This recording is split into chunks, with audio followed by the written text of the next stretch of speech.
அன்பு நேர்களுக்கு எனது இனிய கனிவான வணக்கங்கள். ரிஷபராசிக்கார நேர்களே, நாம இன்னைக்கு வீடியோ பதிவுக்குள்ள முழுமையா போறதுக்கு முன்னாடி அந்த முழுமுதற் கடவுள் மால்மருகன் முருகப்பெருமான மனதார ஆத்மார்த்தமா வணங்கிட்டு அப்புறமா வீடியோ பதிவுக்குள்ள போகலாங்க. ஓம் முருகா போற்றி, ஓம் முருகா போற்றி, ஓம் முருகா போற்றி. என்னை எந்நாளும் காக்கும் எழில் முருகனே போற்றி. மனசுல உறுதியா நினைச்சுக்கோங்க, நல்லதே நடக்கும். நல்லது மட்டும்தான் இனிமேல் உங்க வாழ்க்கையில நடக்கும். நம்மளோட ரிஷபராசிக்காரங்க இருக்காங்களே, அவங்க குணம் எப்படின்னு தெரியுமா?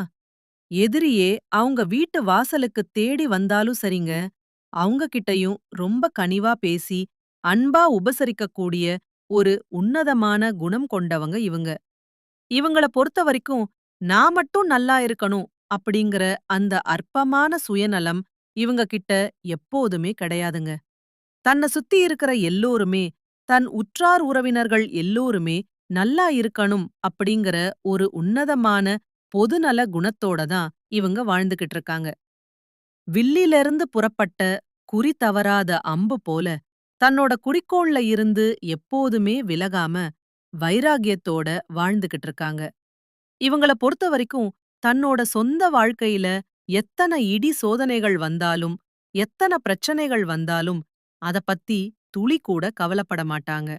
ஆனா, இவங்களுக்கு நெருங்கிய உறவோட வாழ்க்கையில ஒரு சின்ன பிரச்சனை வருதுன்னு வச்சுக்கங்க, உடனே ஓடிப்போய் உதவி செய்யக்கூடிய மாபெரும் கருணை உள்ளம் கொண்டவங்களா இவங்க இருப்பாங்க. இவ்வளவு அருமையான நற்குணங்களைக் கொண்ட ரிஷபராசி அன்பர்களே, எல்லாரும் நலமா இருக்கீங்களா? ஏங்கம்மா, நீங்க வேற எங்கள பார்த்து இப்படி ஒரு கேள்விய கேக்குறீங்களே? எங்கள பார்த்தா நலமா இருக்கிற மாதிரியா தெரியுது? எங்க வாழ்க்கையில ஒவ்வொரு நாளும், ஒவ்வொரு மணி நேரமும் பலவிதமான போராட்டங்களையும், பிரச்சனைகளையும் எதிர்கொண்டு தான் வாழ்ந்துகிட்டு இருக்கோம். நாங்க ஏன் தாம் பிறந்தோம் அப்படின்னு அந்த அளவுக்கு கஷ்டப்பட்டுட்டு இருக்கோம். எங்கள பார்த்து நலமா இருக்கீங்களான்னு ஒரு கேள்வி கேக்குறீங்களே அப்படின்னு நீங்க மனசு உடைஞ்சு கண்ணீர் விடுறது எனக்கு நல்லாவே புரியுதுங்க. அன்பான ரிஷபராசிக்காரர்களே, மனசை தளர விடாதீங்க. இனி வரக்கூடிய காலங்கள்ல உங்க வாழ்க்கையில இருக்கக்கூடிய இந்த இக்கட்டான சூழ்நிலைகள் எல்லாமே எண்டமே இல்லாத கானல் நீரா மெல்ல மெல்ல மறையப் போகுது. உங்களுடைய நீண்ட நாள் கனவுகள், நியாயமான ஆசைகள் எல்லாமே இனி நிறைவேறப் போகுது. திருமணமாகாதவங்களுக்கு நீண்ட காலமா இருந்த அந்த திருமணத் தடை நீங்கி, மனதிற்கு பிடிச்ச வரன் அமைந்து திருமணம் சுபமா நடக்கப் போகுது. மழலைச் செல்வம் வேண்டி காத்திருந்த தம்பதிகளுக்கு புத்திர பாக்கியம் கிடைக்கப் போகுதுங்க. இதுநாள் வரைக்கும் உங்கள மதிக்காம, உன்னால என்ன முடியும் அப்படின்னு உதறித் தள்ளிட்டு போன சொந்த பந்தங்கள், நண்பர்கள் எல்லோருமே இனி வரக்கூடிய காலங்கள்ல உங்கள தேடி வரப்போறாங்க. உங்களுடைய உடல்நிலை ரொம்பவும் ஆரோக்கியமா, சுறுசுறுப்பா இருக்கப் போகுது. முக்கியமா, உங்க கையில பணப்புழக்கம் முன்னாடி இருந்தத விட அதிக லெவல்ல இருக்கப் போகுதுங்க. உங்க வாழ்க்கையே ஒரு அருமையான, வசதியான வாழ்க்கையா மாறப்போகுதுங்க. நம்மளோட ரிஷபராசிக்காரங்க இயல்பாகவே ரொம்ப புத்திசாலிகள். நீங்க உங்க அறிவ சரியான இடத்துல பயன்படுத்துறது தான் உங்க வாழ்க்கைக்கு ரொம்பவும் முக்கியம். கல்வி, குறையில்லாத செல்வம், உண்மையான நேர்மையான நட்பு, நிலையான இளமை, நோயற்ற உடல், அன்பு குறையாத வாழ்க்கைத் துணை, நல்ல வாரிசுகள், அழியாத புகழ், தவறாத வாக்கு, தடையின்றி நீங்க செய்யக்கூடிய தான தர்மங்கள், குறையாத சொத்துக்கள், நேர்மையான நிர்வாகம், துன்பமே இல்லாத ஒரு நிம்மதியான வாழ்க்கைய நம்மளோட ரிஷபராசிக்காரங்க இந்த காலகட்டத்துல நிச்சயமா பெறப்போறாங்க. ரிஷபராசிக்காரர்களுக்கு சில முக்கியமான விஷயங்கள் அடுத்த 30 நாட்களுக்குள்ள நடக்கப் போகுது. இதுவரைக்கும் உங்க வாழ்க்கையில நடக்காத பல அதிசயமான நல்ல விஷயங்கள் இனிமேல் அரங்கேறப் போகுது. ஏன்னா, சனி பகவான் தனது உண்மையான பலன உங்களுக்கு காட்டப் போறாரு. சனியோட அந்த வேகத்தை தடுக்க யாராலையும் முடியாது. ரிஷபராசி மக்கள் அடிக்கடி சிவன் கோயிலுக்கு போயிட்டு வந்தீங்கன்னா, அந்த ஈசனோட அருளால சனி பகவானால் உங்களுக்கு நன்மைகள் மட்டும்தான் நடக்கும். சிவன் கோயிலுக்கு நீங்க அடிக்கடி போறதுனால, உங்க வாழ்க்கையில எப்படி லாபம் சம்பாதிக்கலாம் அப்படிங்கிற புத்திசாலித்தனமான எண்ணம் தானாவே வரும். எப்படி ரூ. 10 சம்பாதிக்கலாம், எப்படி நேரத்த பயனுள்ளதா மாத்திக்கலாம், எப்படி ஒரு நஷ்டமான விஷயத்த லாபகரமா மாற்றலாம் அப்படிங்கிற ஆக்கப்பூர்வமான எண்ணங்கள் உங்க ஆழ் மனசுல தோன்றும். உங்க அறிவு மூலமா ஒரு பெரிய புரட்சியே ஏற்பட போகுது.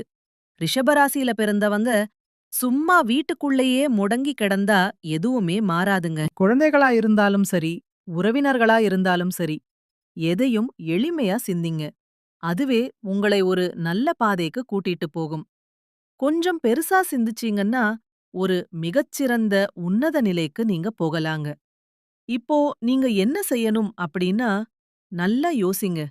ஒரு சிறிய திட்டத்தை பிளான் போடுங்க. உங்களுக்கு என்னென்ன தடைகள் இருக்கு? குடும்பத்தில என்னென்ன குழப்பங்கள் இருக்கு? வேலையில எங்க சிக்கியிருக்கீங்க?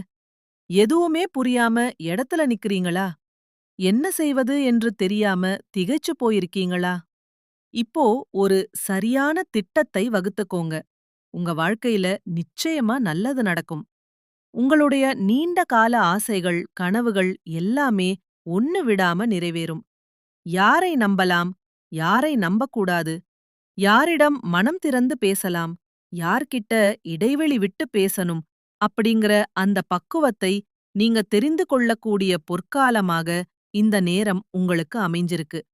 கொஞ்சம் உங்க ஜாதகத்தை எடுத்து பாருங்க. அதுல சனி பகவான் எந்த இடத்துல இருக்கார் அப்படிங்கறத கவனிங்க. இப்போ உங்களுக்கு என்ன ராசி பலன் நடக்குதுன்னு பாருங்க. புதன் கிரகம் என்ன செஞ்சுகிட்டு இருக்கார் அப்படின்னு பாருங்க.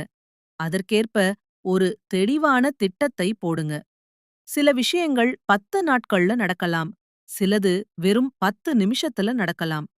சிலது 10 மாதங்கள் கூட ஆகலாம். ஆனா, எப்போது நடக்கும் அப்படின்னு நாம தெரிஞ்சுக்கிட்டோம்னா, தோல்வி அப்படிங்கிற வார்த்தைக்கே நம்ம வாழ்க்கையில இடம் இருக்காது. ரிஷபராசிக்காரங்க இனிமேல் எதிர்மறையான வார்த்தைகள பேச வாய்ப்பே கிடையாதுங்க. ஏதாவது ஒண்ணு செய்வோம், புதுசா எதையாவது வாங்குவோம், கடன சீக்கிரமா அடைப்போம், எல்லாத்தையும் சமாளிப்போம் அப்படிங்கிற ஒரு அசைக்க முடியாத தன்னம்பிக்கை உங்களுக்குள்ள வரும். அடுத்த வாரம் பாருங்க, எல்லாமே தானாவே நடக்கும். நாம கவனிப்போம், முயற்சிப்போம், அந்த இறைவன் கண்டிப்பா உதவுவார் என்ற அசைக்க முடியாத நம்பிக்கை இந்த காலகட்டத்துல உங்க மனசுல ஆழமா ஏற்படும். வாழ்க்கையில நம்பிக்கை மட்டும் இருந்தா போதுங்க. எதையும் நம்மால சாதிச்சு காட்ட முடியும். நம்பிக்கை இல்லாம சிந்திச்சோன்னா, தண்ணியோட தாகம் தெரிஞ்சும் நம்மால எதையும் செய்ய முடியாது. கடல்ல நீந்தி கடப்பது பெரிய விஷயம் கிடையாது. வாழ்க்கையில நிம்மதியான தூக்கம் வரணும். அதுதான் முக்கியம். படிப்போ இல்ல வேலையோ எதுவாக இருந்தாலும் அதுல நாம நிலைத்து நிற்கணுங்க. சில முக்கியமான விஷயங்கள் நடக்கும்போது நாம சும்மா வேடிக்கை பார்த்துட்டு இருக்க கூடாது. இந்த காலகட்டத்துல என்ன நடந்தாலும் அது எனக்கு சாதகமா எளிதா நடக்கும் அப்படின்னு மனசார நம்புங்க. உங்க லாபத்த கணக்கிடுங்க. ஒரு புது தொழிலை தொடங்குறீங்கன்னா அதுல எவ்வளவு லாபம் கிடைக்கும் அப்படின்னு தீர ஆலோசிங்க. முதல்ல தொழிலை பத்தி முழுசா தெரிஞ்சுக்கோங்க. தொழில் சம்பந்தப்பட்ட நுணுக்கங்கள வாழ்க்கையில நீங்க கொண்டு வரணுங்க. அப்பதான் நாம வெற்றி பெற முடியும். அத முழுசா தெரிஞ்சுக்கிட்டு அப்புறமா தொழில்ல இறங்கி வெற்றி வாகை சூடுங்க. கடந்த காலத்துல யாராவது உங்களை மனசால தாக்கி இருந்தா, உங்களுக்கு கெடுதல் செஞ்சு முன்னேற விடாம தடுத்து இருந்தா, அவங்க எல்லாருமே இந்த காலகட்டத்துல உங்களை பார்த்து பயப்பட போறாங்க. கெட்டவர்கள் சரியான நேரத்துல இருக்கிறாங்க. ஆனா, அந்த கெட்டவர்களுக்கும் கூட நல்லது செய்ய வேண்டிய ஒரு உன்னதமான நேரமா இந்த நேரம் இருக்கு. யாராவது உங்களை அவமானப்படுத்தி இருந்தாலும் சரி, இல்ல உங்களுக்கு உதவ முயற்சி செஞ்சாலும் சரி, அவங்க திருப்பி உங்ககிட்டயே உதவி கேட்டு வர்ற நிலைமை வரும். அதனால அடிக்கடி சிவாலய தரிசனம் செய்யுங்க. சிவன் கோயிலுக்கு அடிக்கடி போயிட்டு வாங்க. உங்களோட பொற்காலம் தொடங்கிடுச்சுங்க. இந்த பொன்னான நேரத்தையும் வாய்ப்பையும் நீங்க எக்காரணம் கொண்டும் தவற விடக்கூடாதுங்க. இது நடக்குமா நடக்காதா அப்படின்னு யோசிச்சுக்கிட்டே உட்கார்ந்திருக்காம, களத்துல இறங்கி வேலையை செய்யுங்க. லேப்டாப்ப தட்டுங்க. எல்லாமே அதுல இருக்குது. லேப்டாப் மூலமா கூட இன்னைக்கு நிறைய வேலைகள் நடக்கும். இது மதுகரகன். சந்திரன் உச்சம் பெறக்கூடிய வீடு ரிஷபம் ராசி. சுக்கிரனோட ஆட்சி வீடு சனியின் ராஜ்யம். நாம எல்லாரும் சனியோட குழந்தைகள். அந்த நேரம் நமக்கு ஒரு நல்ல வழியை காட்டப் போகுது. இந்த ஒரு நல்வழிக்காகத்தான் நாம இவ்வளவு நாள் காத்துக்கிட்டு இருந்தோம். இந்த காலகட்டத்தில எதையும் நன்றாக நினைத்துக் கொள்வது ரொம்ப முக்கியமானது. எதையும் நன்றாக திட்டமிடுங்க. உங்களுக்கு முன்னாடி கஷ்டமா இருந்த விஷயங்கள் கூட இனிமேல் ரொம்ப எளிதா நடக்கப் போகுது. புதுசா தொழில் தொடங்க விரும்புறவங்களுக்கு இது ஒரு மிகச்சிறந்த நேரம். சரியான தொழிலை தேர்ந்தெடுத்து தொடங்கலாம். பணத்தை முதலீடு செய்ய விரும்புறவங்களுக்கு இது ஒரு உன்னதமான நேரம். எதில் வேணும்னாலும் நீங்க முதலீடு செய்யலாம். இந்த அதிர்ஷ்டமான நேரத்துக்காகத்தான் இவ்வளவு நாள் தவம் இருந்தோம். இனிமேல் நல்ல கூட்டாளிகளும் உங்களுக்கு நல்ல பெயரும் சமூகத்துல கிடைக்கும். திருமணமாகாதவங்களுக்கு நல்ல வரன் தேடி வரும். திருமண பேச்சுவார்த்தைகள் கைகூடும். முன்னாடி திருமண வாழ்க்கையில ஏதாவது கசப்பான அனுபவங்கள் இருந்திருந்தா இனிமேல் அதுல வெற்றி கிடைக்கும். அன்பை மற்றவர்களுக்கு காட்ட இது ஒரு அற்புதமான நேரமா இருக்கு. அரசியல் துறையில இருக்கிறவங்களுக்கு இது ஒரு ஏதுவான நேரம். கலைத்துறையில சாதிக்க நினைக்கிறவங்களுக்கு இது மிகவும் பொருத்தமான நேரமா இருக்கு. முழு நம்பிக்கையுடன் காரியத்துல இறங்குங்க. உங்க ஜாதகத்த ஒரு முறை பாருங்க.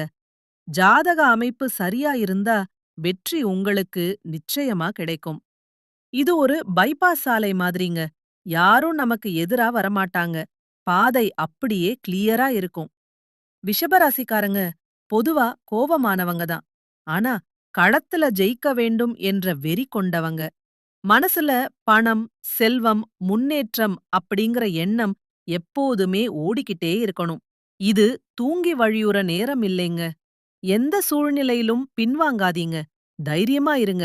சில அற்புதங்கள் உங்க வாழ்க்கையில நடக்கப் போகுது. கணவன் மனைவி குழந்தைகள்னு நீங்க ஒரு குடும்பமா இருந்தா ஒரு மூன்றாம் நபராக ஒரு பெரிய நன்மை உங்களை தேடி வரும். நல்ல நண்பர்கள் கிடைப்பாங்க. சில நேரத்துல நல்ல நட்பை நாம எதிர்பார்க்க முடியாது. ஆனா ஒரு நபர் மூலமா நம்மால என்ன செய்ய முடியும் அப்படிங்கறத நீங்க கவனிக்கணும். நட்பு மூலமா பல நல்ல விஷயங்கள் நடக்கப் போகுது. இது எல்லாமே அந்த கடவுளோட அருளுங்க. கிடைச்ச வாய்ப்ப தவற விடாதீங்க. அடுக்கடுக்கா நல்ல விஷயங்கள் நடக்கப் போகுது. ஒரு இருட்டுல இருந்து வெளிச்சத்த பார்த்த பிறகுதான் காலம் எவ்வளவு நல்ல நேரமா இருக்குன்னு நமக்கு புரியும். அப்போதான் சரியான பாதை நமக்கு தெரியும். நேரம் உங்களுக்கு சாதகமா இருக்கா இல்லையா அப்படிங்கறது அப்போ புரியும். வெளிச்சத்த பார்த்து சரியான முடிவுகளை எடுக்கத் தொடங்குங்க. இந்த பிரபஞ்சத்தின் தலைவனன மனதார வணங்கினா வெற்றி உங்களுக்குத்தான். ஒரு நாளைக்கு 5 முறை பிரபஞ்ச தலைவனை நன்றியோடு வணங்குங்க. மகா கணபதிக்கு மனதார தோப்புக்கரணம் போடுங்க. நிச்சயமா உங்க வாழ்க்கையில நல்லதுதான் நடக்கும். கெட்டது அப்படிங்கிற பேச்சுக்கெல்லாம் உங்க வாழ்க்கையில துளி கூட இடமே கிடையாதுங்க. உங்களுடைய எண்ணம் எப்படியோ அப்படியே உங்க வாழ்க்கையில நல்லதெல்லாம் அடுக்கடுக்கா நடக்கப் போகுதுங்க. என் குலதெய்வம் எங்கேயோ இருக்குது, என்னால போக முடியலையே அப்படின்னெல்லாம் நீங்க வருத்தப்பட வேண்டாங்க. நீங்க எங்க இருந்தாலும் சரி, உங்க வீட்ல ஒரு அகல் தீபம் ஏத்தி வச்சு, அந்த தீப ஒளியில தெய்வங்கள் இருக்கறாங்க அப்படின்னு முழுசா நம்பி வழிபாடு செய்யுங்க. ஒருவேள உங்களுக்கு குலதெய்வமே தெரியாவிட்டாலும் பரவாயில்ல. வீட்ல தீபம் ஏற்றி வச்சு, ஏதாவது ஒரு நல்ல நாள்ல உங்க குலதெய்வத்த நெனச்சு ஆத்மார்த்தமா வழிபாடு செய்யுங்க. குலதெய்வ வழிபாடு குலம் காக்கும், குலம் தழைக்கச் செய்யும்.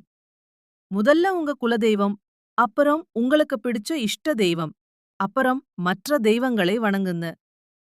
நான் எந்த கோயிலுக்கு போனாலும், என்ன பரிகாரம் பண்ணாலும் ஒரு மாற்றமும் இல்லையே, ஏற்றமே இல்லையே அப்படின்னு நீங்க ஒருவேளை புலம்பலாம். அதுக்கு நான் ஒரு வழி சொல்றேன். தினமும் காலையில எந்திரிச்ச உடனே அந்த சூரிய பகவான நேருக்கு நேரா பார்த்து நமஸ்காரம் பண்ணுங்க. அவருடைய அனுக்கிரகம் ஒண்ணு இருந்தா போதும். மற்ற கிரகங்கள் எல்லாம் உங்களுக்கு சாதகமா இல்லைனா கூட பரவாயில்ல. அந்த சூரியனுடைய பிரகாசமான ஒளி உங்க வாழ்க்கையையே வெளிச்சமா மாத்திருங்க. அந்த மங்களமான ஒளி உங்களை வந்து சேரும்போது உங்க வாழ்க்கையில் இருக்கக்கூடிய கண்ணீர் எல்லாம் பனி போல கரைஞ்சு போயிருங்க. நம்மளோட ரிஷப ராசியில இருக்கக்கூடிய நட்சத்திரங்கள் யார் யாருன்னு பாத்தீங்கன்னா, கார்த்திகை 2, 3, 4ஆம் பாதம், ரோகிணி மற்றும் மிருகசீரிஷம் 1, 2ஆம் பாதம். இவங்க எல்லாரும் நம்மளோட ராசியில் இருக்கக்கூடிய நட்சத்திரக்காரர்களுங்க. நம்மளோட ரிஷப ராசிக்காரர்களுக்கு நட்பு ராசியா இருக்கக்கூடியவங்க யார் யாருன்னு பாத்தீங்கன்னா, மிதுனம், மகரம், கன்னி, கும்பம்.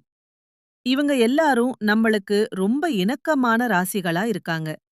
ரிஷபராசிக்காரங்க வாழ்க்கையில எவ்வளவு ஏழ்மையான குடும்பத்துல பிறந்தாலும் சரி, முயற்சி பண்ணா நாமளும் வாழ்க்கையில ஒரு பெரிய இடத்துக்கு போக முடியும் அப்படின்னு முயற்சிக்கு ஒரு மிகப்பெரிய இலக்கணமா இருக்கணமா இருக்கிறவங்க.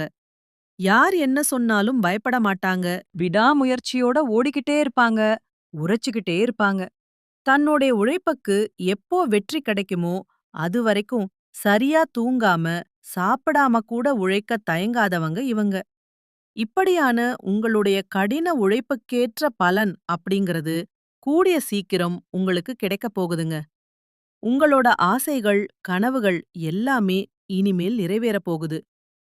ரிஷபராசிக்காரர்களே, உங்க வாழ்க்கையில மேலும் மேலும் நல்லதெல்லாம் நடக்கணும் அப்படின்னா, நீங்க செய்யக்கூடிய ஒரு எளிய பரிகாரம் என்னன்னு பாத்தீங்கன்னா, உங்க வீட்டுக்கு பக்கத்துல இருக்கக்கூடிய கஷ்டப்படக்கூடிய முதியவர்களுக்கு உங்களால முடிஞ்ச சின்ன சின்ன உதவிகளை செஞ்சுக்கிட்டு வாங்க.